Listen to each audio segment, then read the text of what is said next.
चलिए next question पे आते हैं। 2 अक्टूबर 1869, ये डे आपको वैसे याद होगा। 2 अक्टूबर हम सब लोग सेलिब्रेट करते हैं, गांधी जयंती थी, है ना। अब इसमें हम समझे जरा कि क्वेश्चन क्या है। देखिए इस क्वेश्चन के पहले मैंने पूरा बोर्ड रफ कर दिया, क्योंकि अब मैं चाहता हूं आप 15, 20, 25 सेकंड में क्वेश्चन सॉल्व कर पाए, और बिल्कुल कर पाओगे। ऑर्डर फिर ध्यान रखना, अभी भी मुझे पता आपको कंफ्यूजन है कई जगह, इसलिए 5-6 क्वेश्चन इस टाइप के और करते हैं। फिर इसमें एक टाइप और होती है कि एक डे दे देंगे आपको डेट के साथ, और एक रेफरेंस उसके 4, 5, 6 साल बाद आगे का पूछेंगे, उस पर भी अभी हम आते हैं। पहले इस टाइप को कवर करें। तो 2/10/1869, सबसे पहले हम नंबर ऑफ ऑड डेज निकालने के पहले हम समझे कि कितना हमने कंप्लीट किया। 2 days 9 month, और इसकी कैलकुलेशन 1600 से होगी, तो कितना हो जाएगा 269 की जगह एक कम, क्योंकि 69 रनिंग ईयर है। अब यहां पर ऑड डेज की बात करें हम, तो ये तो 2 ही रहेगा। 9 मंथ लेने हैं, नॉन लीप ईयर है, नॉन लीप ईयर के 9 मंथ कैसे लेंगे? 6 महीने का समेशन 13, उसके बाद 2 कॉन्जुगेटिव 3 होते हैं, जुलाई अगस्त और सितंबर के 2। टोटल अगर आप इसको ऐड करेंगे 13, 16, 19, 21, 21 मतलब 0, सर्कल बना लीजिए, इस पे भी सर्कल। 268 के 2 पार्ट, एक सेंचुरी एक नॉन सेंचुरी, मतलब एक ईयर और एक सेंचुरी। 2 सेंचुरी मतलब 5, 10, 10 इक्वल टू 3, ये सर्कल बनाया, कहीं कुछ मत लिखिए। 68 के 2 पार्ट, 4 का डिवाइड किया, 4 1 जा 4, 17, ये आ गया 51। लीप ईयर में हमेशा याद रखिए 2 और एक्स्ट्रा डेज होते हैं, 34, 34 का मतलब 6। 51 में 7 का डिवाइड किया तो कितना 2, ओवरऑल 9 + 2 11, 11 मतलब 4 ऑड डेज, यहां मिल गया 4। अब देखिए 4 + 0 + 2 ओवरऑल हुआ 6, 6 मतलब सैटरडे, यानी गांधी जी का बर्थडे सैटरडे को हुआ, मतलब वो सैटरडे को पैदा हुए थे। ये कुछ स्टैंडर्ड क्वेश्चन है जिनको मैं करवा रहा हूं, जिससे आपको ध्यान रहे। अब देखिए आपके पास स्टेप्स कम हो गई, कोई साइड वर्क नहीं है, कोई टेबल नहीं है, कोई भी जरूरत नहीं पड़ेगी। कंसेप्ट क्लियर रखिए, ईयर के ऑड डेज निकालिए, मंथ के और डेज के। मंथ में सेम डेज लेते हैं, सॉरी डेज में सेम लेंगे, मंथ में एक कम करेंगे, ईयर में भी एक ईयर कम करके ही क्वेश्चन को सॉल्व करें। चलिए नेक्स्ट क्वेश्चन पे आते हैं। 29 दिसंबर 2232। अब आपको इसको बहुत कम समय में सॉल्व करना है, बिल्कुल घड़ी देखिए और देखिए कितनी जल्दी सॉल्व होता है। सबसे पहले देखिए कितना क्रॉस किया, 29 डेज 11 मंथ 231 ईयर, 2000 से कैलकुलेशन होगी। 29 divided by 7 1, 11 month, 11 month leap year के, ऐसे काउंट मत करना जनवरी फरवरी मार्च, लीप ईयर के 12 महीने का 12 मंथ का समेशन 30 होता है, -3 कर दो 27, 27 में डिवाइड किया 7 का तो 6, ये खत्म। 231 के 2 पार्ट, 2 सेंचुरी 31 ईयर, 2 सेंचुरी मतलब 5, 10, 10 मतलब 3, 31 के 2 पार्ट, ये कंप्लीटली 7 टाइम डिवाइड हुआ, 7 × 2 14, 14 मतलब 0। अब 0 ऑड डेज, यहां 31 - 7 किया, 24 × 1, ये 3 आया, 3 + 3 कितना 6। अब देखिए 6 + 1 तो 7 हो गया, खत्म, बचा 6, 6 मतलब सैटरडे। आप देखिए ये बिल्कुल 30-35 सेकंड में सॉल्व हुआ, और मेरे को आपको समझाना था इसलिए इतना लिखा, अदरवाइज ये 10-15 सेकंड 20 सेकंड में सॉल्व हो सकता था। कोई राइटिंग वर्क ज्यादा से ज्यादा, कम से कम राइटिंग वर्क करो, कंसेप्ट क्लियर रखो। डेज में पूरे लेते हैं, मंथ में 1 महीना कम, ईयर में 1 साल कम, क्योंकि वो रनिंग ईयर होता है। चलिए नेक्स्ट क्वेश्चन देखते हैं। 01 2001, बोलिए, लॉजिकली समझें तो एक चीज समझ में आती है। यहां पर क्या मिला, केवल 1, यहां पर 0, यहां पर भी 0, क्योंकि साल स्टार्ट हुआ है। तो क्या हुआ, मंडे। देखो कोई भी सेंचुरी कहां से, सेंचुरी के बाद का साल कहां से स्टार्ट होता है, मंडे। नेक्स्ट क्वेश्चन 01 2101, क्या होगा, बोलिए, ये 1 ये 0, पर यहां पर भाई 2101 लिखा है, यानी एक सेंचुरी लॉजिकली सोचें तो एक सेंचुरी में कितने ऑड डेज होते हैं? 5 5 + 1 कितना? 6 मतलब सैटरडे। फिर नेक्स्ट आते हैं 01 01 2201, फटाफट करिए। देखिए 01 00 और ये मिला 200। दो सेंचुरी में कितने? 5 10 3 और ये 1, ओवरऑल कितना? 4 मतलब थर्सडे। सेंचुरी खत्म होने के बाद के दिन देख रहे हैं हमने एक नोट लिखा था स्टार्टिंग में, कौन कौन से हो सकते हैं? Monday, Saturday, Thursday. एक और देखते हैं 01 01 2301, करिए फटाफट। 1 0, ये 3 सेंचुरी कंप्लीट हुई, ये 1 ही रहेगा 3 सेंचुरी में। 5 10 15 बोलो। 1 1 + 1 कितना? 2 मतलब ट्यूसडे। आपको याद हो तो मैंने लिखवाया था कोई भी सेंचुरी के बाद का ईयर जो होगा starting from Monday, Saturday, Thursday and Tuesday. अब इनके हम थोड़ा पीछे जाएं, तो पीछे जाएं मतलब अगर मैं बोलूं 31 12 2000 को क्या होगा, तो ऑब्वियसली आप क्या बोलोगे? अगर यहां मंडे है तो यहां संडे रहा होगा। यहां पर हम देखें यहां क्या रहा होगा? संडे। 31 12 2100, यहां पर अगर सैटरडे तो यहां क्या होगा? फ्राइडे, यानी एंडिंग बता रहा हूं। यहां पर बोलो 01 सॉरी 01 नहीं 31 12 2200 को क्या रहा होगा? अगर यहां थर्सडे है तो वेडनेसडे। और यहां पर क्या रहा होगा? 01 01 2300 बोलो। यहां पे ट्यूसडे तो क्या रहा होगा? मंडे। सॉरी ये है 31, तो ये क्या रहा होगा? अगर ट्यूसडे है तो मंडे। यस और नो? सॉरी इसको अपन वही स्पीड में कर रहा था। 31 दिसंबर 122300, यहां पे ट्यूसडे तो क्या होगा? मंडे। ये तरीका हुआ किसी भी सेंचुरी की एंडिंग और सेंचुरी के बाद का। जो हमने स्टार्टिंग में नोट लिखा था वो आप समझ सकते हो। एक दो क्वेश्चन और करते हैं, फिर इसकी टाइप 2 और टाइप 3 पे आते हैं, क्योंकि चैप्टर को पूरा कंप्लीट करना है। पर आपको अब देखो कितना कम टाइम लगने लगा है। चलिए नेक्स्ट क्वेश्चन पे आते हैं।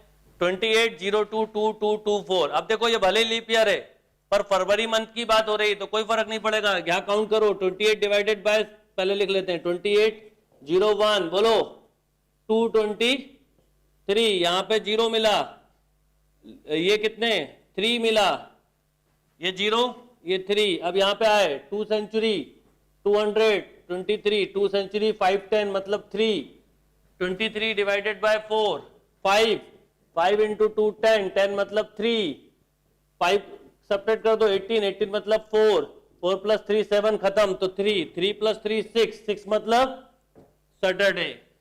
अगर आप थोड़ा सा कंसेप्ट अच्छे से बना लो, आप मेंटली कर सकते हो, जिसमें कोई बच्चा 5 मिनट लेगा, आप 5 सेकंड 10 सेकंड में कर लोगे। चलिए अब इसमें एक टाइप और मिलती है। इस तरह के क्वेश्चन कैसे करते हैं? बहुत ही सिंपल है। जैसे इसमें दिया on what dates of August 1988 did Friday fall, मतलब इनमें से कौन सी डेट होगी जिस दिन 1998 के मंथ ऑफ अगस्त में फ्राइडे हो।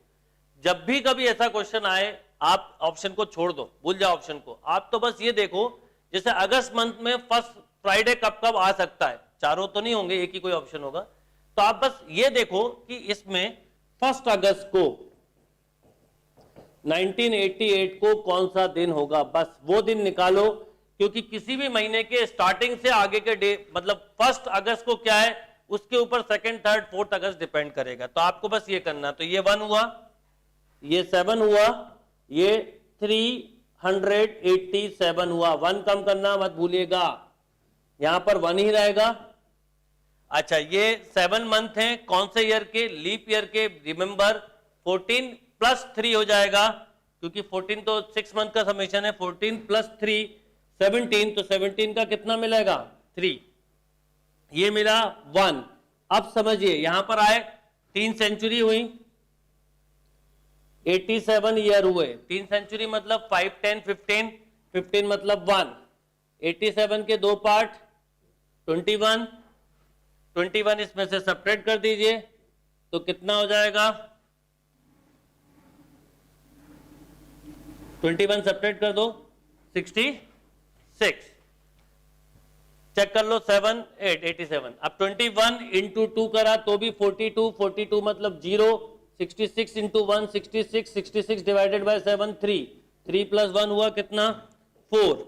लॉजिकली देखें तो सबका एडिशन करा 4 प्लस 3 7 प्लस 1 8, मतलब ओवरऑल 1 बचा। यानी 1 अगस्त को क्या है मंडे। अगर 1 को मंडे है तो फ्राइडे कब होगा, ऑब्वियसली 2 को ट्यूसडे, 3rd को वेडनेसडे, 4th को थर्सडे, 5 को फ्राइडे।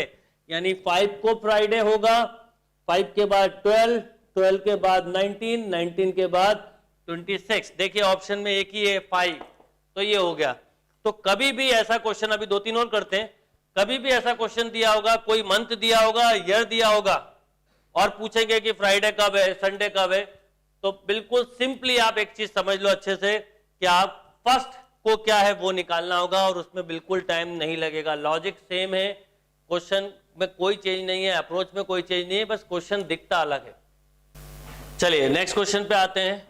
बिल्कुल सेम क्वेश्चन है, मैंने केवल मंथ और ईयर और डे चेंज किए। On what dates of July 2226 did Monday fall, मतलब जुलाई में मंडे कब आएगा। मैं यहां ऑप्शन भी नहीं लिख रहा हूं, आप तो सारे मंडे बता दो कब कब आएंगे, उनमें से कोई एक ऑप्शन मैच करेगा। तो आपको निकालना क्या है यहां पर 1 जुलाई को, एक्चुअल में क्वेश्चन क्या है 1 जुलाई को 2226 को क्या होगा, ये हमारा क्वेश्चन हो गया। ये 01, ये 6 और ये 225। करिए स्पीड में, यहां पे 1 ही मिलेगा, यहां पर 6 मंथ 26 नॉन लीप ईयर होगा, इसमें 4 का डिवाइड नहीं होता, तो नॉन लीप ईयर हुआ तो इसका मतलब 6 महीने का समीशन 13, 13 मतलब 6 पे सर्कल बनाया। 225 2 सेंचुरी 25 ईयर, 2 सेंचुरी मतलब 5, 10, 10 मतलब 3 और डेज। 25 के 2 पार्ट 4 6 जा 24 और 19, 6 इंटू 2 12, 12 मतलब 5, 19 इंटू 1 19, 19 मतलब अगेन 5, 5 प्लस 5 10 प्लस 3 13, 13 का मतलब बोलो 6, 6 प्लस 6 12 प्लस 1 13, ओवरऑल मिला 6, यानी सैटरडे। यानी इसका मतलब यहां पर क्या था सैटरडे, तो फर्स्ट को सैटरडे, तो सेकंड को संडे, थर्ड को मंडे।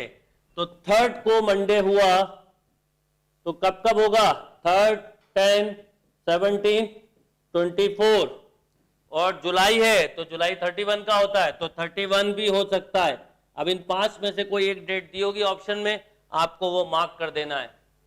सेकंड ये वाली टाइप बिल्कुल टफ नहीं है, सिंपलेस्ट टाइप है। बस ध्यान ये रखना है कि जो भी महीना दिया है उसकी पहली तारीख को क्या है वो आपको निकालना है। चलिए नेक्स्ट क्वेश्चन पे आते हैं, अच्छा टाइप है समझिएगा। In an ordinary year March begin on the same day of the week. March जिस महीने जिस डे से स्टार्ट होता है, ऐसे और कौन कौन से मंथ होते हैं जो सेम हो। अब देखिए अगर ऑर्डिनरी ईयर, यहां पे इंपॉर्टेंट वर्ड है, ऑर्डिनरी ईयर में फेब में 28 डेज होते हैं, राइट। अगर 28 डेज होते हैं यानी जिससे 1 तारीख स्टार्ट हुई होगी खत्म हो गई, इसका मतलब फेब और मार्च हमेशा सेम होंगे। देखो आप कैलेंडर से भी समझो, अगर मैं यहां समझूं कि ये आया हमारा फेब, तो देखिए 1 फेब को संडे है तो 1 मार्च को भी, अब ये क्योंकि 28 का होता है तो संडे से स्टार्ट सैटरडे पे एंड, तो मार्च भी देखिए संडे से ही होगा। तो सबसे पहले इंपॉर्टेंट बात ये हुई कि 1 तो हो गया। अब हम अगर ध्यान दें तो फेब एक ही ऑप्शन में है, तो फेब के साथ 2 में है, नवंबर भी है और अक्टूबर भी है। अभी तो मैंने कैलेंडर लिया, आपको समझाता हूं कि अक्टूबर और नवंबर पे आते हैं अगर हम, तो अक्टूबर और नवंबर में क्या होगा, कब संडे आएगा। देखिए अगर मैं नवंबर को देखूं तो 1 नवंबर को संडे, एक तरीका तो ये हुआ। दूसरा, आपको एक कोई दिन लेना रहेगा, वो दिन आपको देखना है कि अक्टूबर या नवंबर में कब आएगा। तो जैसे 1 तारीख को हमें दिख रहा है कि संडे है 1 फरवरी को, तो 1 मार्च को भी संडे होगा। अब उसके बाद अगला कब होगा वो देखना रहेगा आपको, और ऑर्डिनरी ईयर की बात कर रहे हैं तो आपको ऑड डेज काउंट करते हुए चलना है कि मार्च में कितने, जैसे आपने कहा 1 फेब को संडे है, राइट, सपोज यही मान लेते हैं साल का, फिर 1 मार्च को भी संडे है। अब मार्च के बाद आता है अप्रैल, मई, जून, जुलाई, अगस्त, सितंबर, अक्टूबर, नवंबर। अब आपको सभी के फर्स्ट देखना है। देखिए क्या होता है कि ये आपने लिया मार्च, और मार्च में भी संडे मिला। अब आप कैलेंडर को, मैं थोड़ा इसलिए समझाना चाह रहा हूं कि कैलेंडर से और क्लियर होगा। मार्च के बाद यदि हम समझें अप्रैल में वेडनेसडे है। क्यों वेडनेसडे है?